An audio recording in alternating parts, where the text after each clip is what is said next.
Olá, galerinha do Itapuano, bom dia. Estamos aqui já no clima junino. Olha aqui que eu preparei para vocês um painelzinho junino para vocês sentirem um pouquinho do clima, né? Então, vamos dar agora a continuidade à nossa aula que a gente deu do conteúdo, na verdade, da semana passada.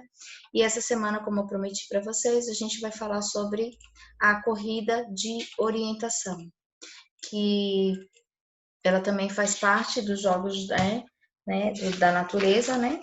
Práticas corporais de aventura na natureza.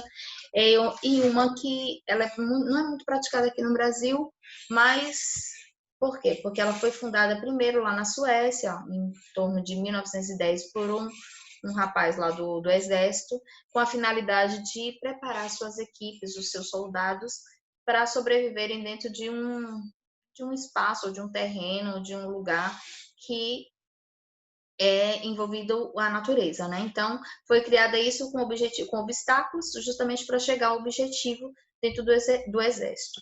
Isso foi difundido depois, saiu do exército e foi para dentro das escolas, e hoje tem um campeonato muito grande dentro lá da Europa em si, e nos Estados Unidos também se tem muito isso, que trabalham muito como os escoteiros. Os escoteiros utilizam muito isso para fazerem os seus jogos dentro das matas, dos campos abertos, né?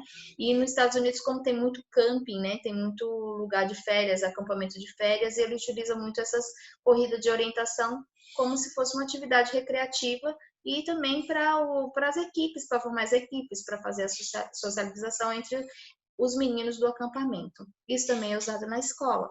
Aqui no Brasil, chegou em 1970, aonde? No Exército também, como uma forma de prática, né, para chegar ao objetivo e como um recurso que eles tinham para treinar os seus soldados dentro de uma mata.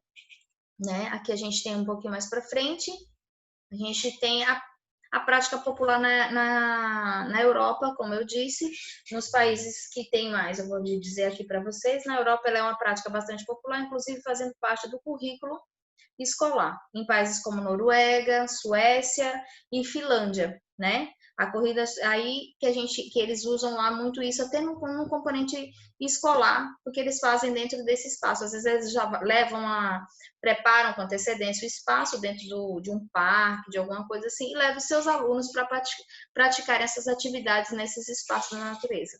Né? A gente não tem isso dentro do nosso currículo aqui na escola, mas, porém, é muito interessante que a gente pode fazer uma adaptação, como eu já tinha falado para vocês, né? Se a gente pudesse usar na UFES, era bem interessante, mas uma andorinha só não se faz verão, e a gente depois, quando voltar às aulas, a gente vê o que a gente pode fazer dentro desse conteúdo, né? E aí, só para vocês terem ideia, que aqui tem as bandeirinhas e cada um tem os seus componentes, que eu vou falar agora mais para frente, o que é necessário para fazer essa corrida de orientação. Aqui no Brasil, ó, eu já coloquei aqui para vocês, existe a CBO, que é a Confederação Brasileira de Orientação. E existe, a gente pensa que não existe, mas olha aqui, ó.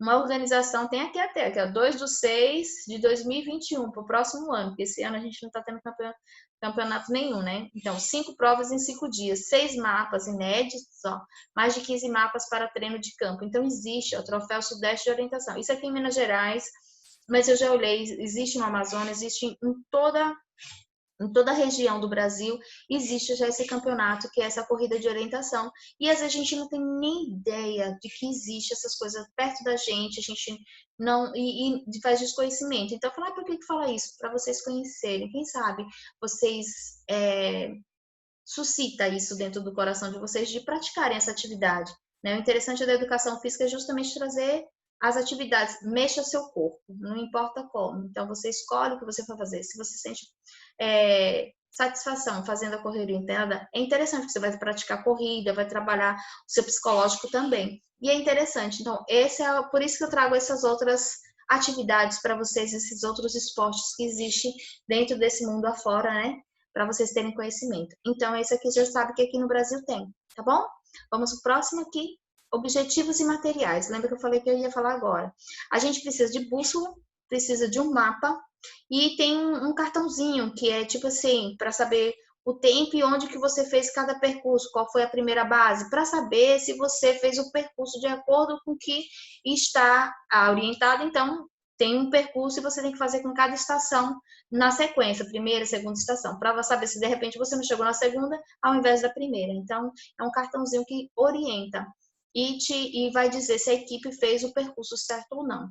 Isso é verificado depois por uma equipe no final da prova, porque aí vai saber qual a equipe que fez em menos tempo e fez o percurso corretamente, igualmente o que o mapa está marcado, ok? Então aí vocês estão vendo que tem uma equipe, aí cada um se orientando com bússola dentro do mapa, outros correndo, porque é interessante tudo isso. Além de você achar as etapas, você também tem, além de você se orientar, você também tem que ter a velocidade para você percorrer o menor tempo possível. Tá vendo, gatinhos? Aqui, ó, vou mandar para vocês o caderno com a fotinha, né? Para vocês copiarem. E dessa vez a gente vai marcar tudo, ó. É um pouquinho mais longo, mais extenso, mas como vocês estão em casa, né? Faz um pouquinho um dia, outro pouquinho outro dia, só uma aula. Dá para vocês copiarem direitinho. E a próxima aula, eu já vou passar atividades, questões sobre esse conteúdo que eu passei nessas 2 aulinhas, tá bom? Então, vocês tenham um bom São João, né? Forrosem bastante, comam bastante milho e até a próxima aula, tá? Beijo!